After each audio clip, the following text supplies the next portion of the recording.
how do I experience past and future and now? Have you ever had the experience called déjà vu?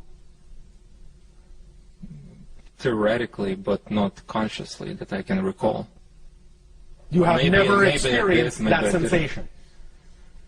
I know what you're talking about, but I can't really recall the real experience. Oh, all right. But that is one representation of experiencing what you call past and future in the present. That's what that experience actually is. Because when you have déjà vu, you know what is about to happen because you feel it has happened before. You are experiencing the idea of the timelessness all at once, that everything exists at once. So really, the more you live in the moment, the more you live in the present, the more you don't focus on the idea in a negative way of future and past, the more you will experience the timelessness of actual existence. The more malleable, plastic, and slippery space and time will become. The more synchronistic experiences you will have. Synchronicity is another symptomology of collapsing the idea of space-time into the now. Because everything is one. Everything is connected to everything else. Synchronicity is space-time's way of showing you everything else. Synchronicity is space-time's way of showing you that everything is connected as best as it possibly can. Even though it may still be presenting it to you in a so-called linear fashion, one synchronicity after another, that is at least a more collapsed version of experiencing space-time, the experience of synchronicity itself, than a typical stretched-out linear format. Does that make sense? But is this includes, for example, past lives, past experience? Again, remember, there is no real past. There is no real future. Everything exists now. The analogy we often use is your own television set. If you are sitting down watching a TV program, you know that at the same moment, there are still hundreds of other programs that exist at the same time. They're not really in the past. They're not really in the future. You may not be perceiving them because you are tuned to one particular channel. But if you change the channel, you'll see that another program exists at the same time as the program you were just watching. Reality is like that. All the lives, all the experiences are going on right now. The more you understand and wrap your mind around that concept, the more you will actually start to experience reality that way. Make sense? Yes. So, more analogies, the more symbols, the more analogies you can create to explain the idea of the simultaneity of existence to yourself, the more you can understand that construct of nowness holographically, the more you will actually start to experience your reality that way. Makes sense. Thank you. And, thank you. That's why we also use the analogy of saying there really is only one moment in creation, just one moment. What appears to you to be different moments is actually the same moment, but from a different point of view. It's all the same moment. There is also only one thing in creation. All of it. Just one thing. Experiencing itself as a multitude of things. But it's just one thing. Even physically, there is only one thing. We have explained this before by the concept we refer to in our reality as the prime radiant. Imagine. We know your scientists tend to talk in particles. Subatomic particles. Now, we know that it's not really a solid particle, but for the purpose of illustration, it will do. Imagine this.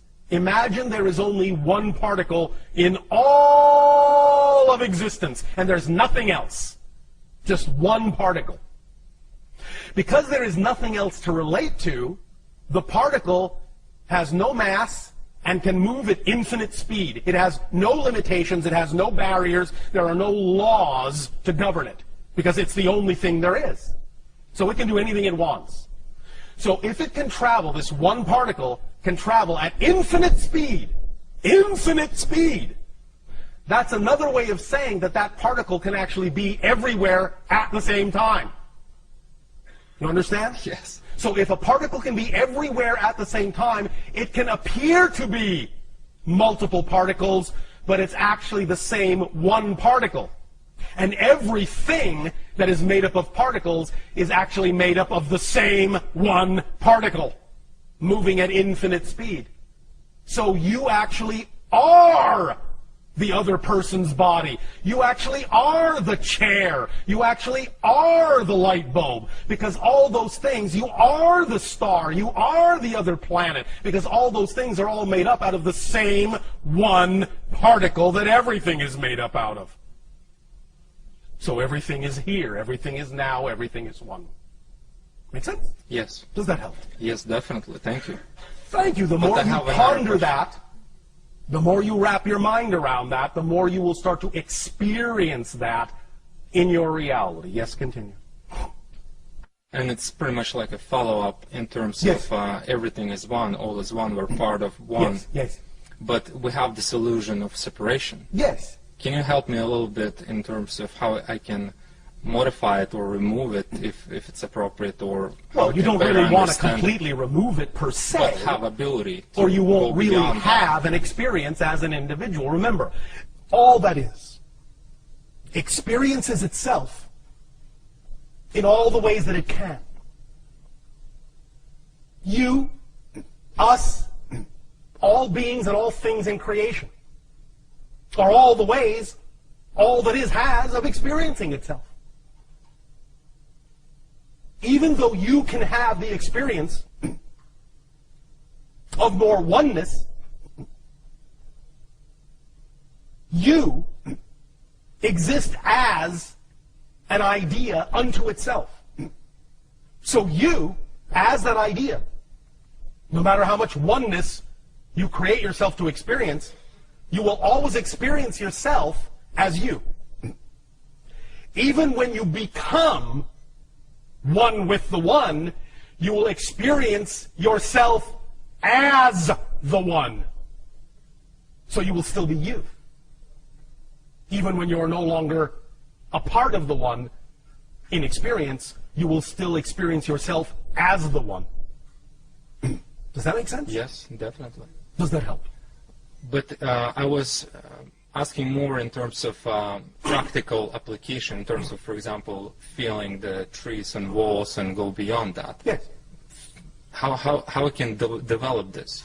Again, wrap your mind around the idea that you are one. Invent in your imagination ways in which to represent that to yourself more realistically. And use that imagination. That's what your imagination is for. Your imagination is keyed to you, to your frequency. Whatever methodology you come up with that allows you to feel more at one, use that. Use what your imagination comes up with. Your imagination is the conduit between your higher mind and your physical mind. Your imagination is the conduit of communication between the two.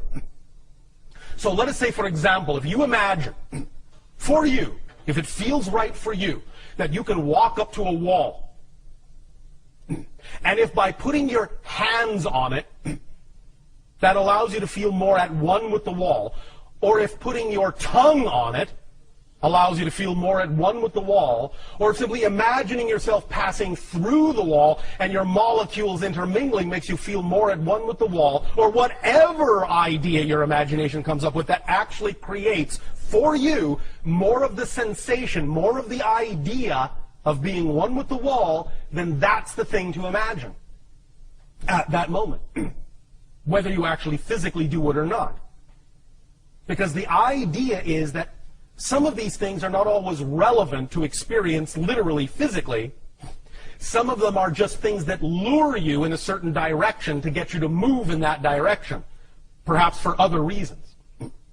Sometimes the things that excite you just to get you to move in a certain direction, not because the thing itself must come to fruition in a physical way. Because your higher mind knows how stubborn the physical mind can be.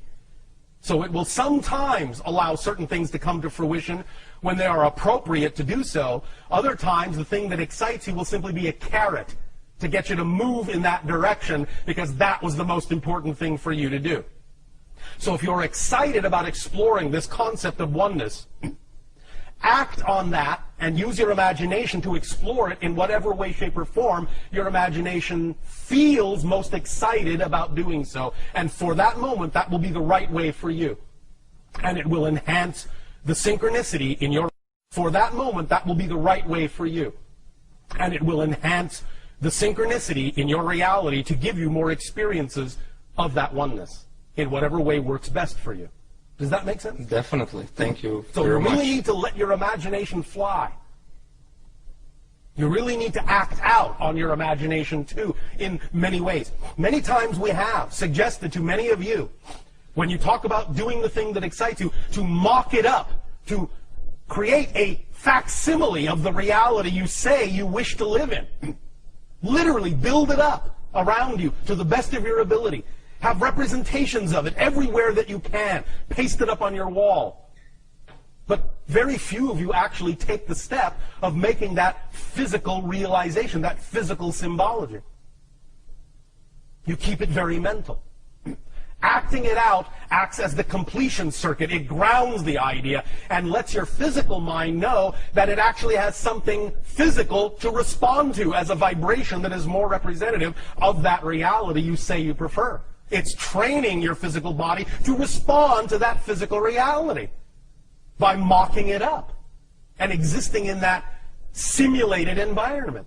It doesn't matter that it's a simulation if it makes you feel like it's real. Make sense? Yes. Does that help you? Yes. Thank you. And last question. Oh. I want to understand how the new point of consciousness got born, or new consciousness got born. Probably it's more like a point. Essentially this way. The so-called new point of consciousness is simply the awakening to the level of consciousness that you actually are naturally. The idea is that when you all chose to experience the idea of physical reality on Earth, you understood to some degree that you were going to go through a cycle of forgetfulness and limitation experience. But you are now at the end of that cycle. So you are remembering who you are. You're waking up and remembering who you are as spirits. That's what caused the idea of the spiritual awakening. You have almost completely finished with your cycle of forgetfulness. So it's just the end of a natural cycle and the beginning of a new one of remembering more of who you are and the expansion that simply naturally comes with remembering your true identity. Make sense?